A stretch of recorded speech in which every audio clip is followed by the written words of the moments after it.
بسم الله الرحمن الرحيم قل من كان عدوا لجبريل فإنه نزله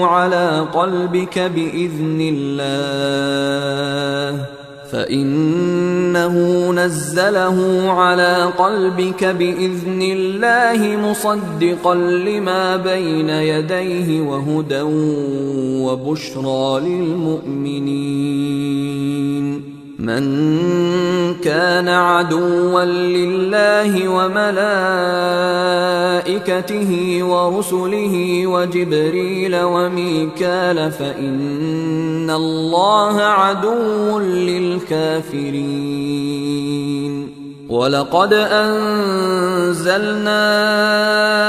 إليك آيات بينات وما يكفر بها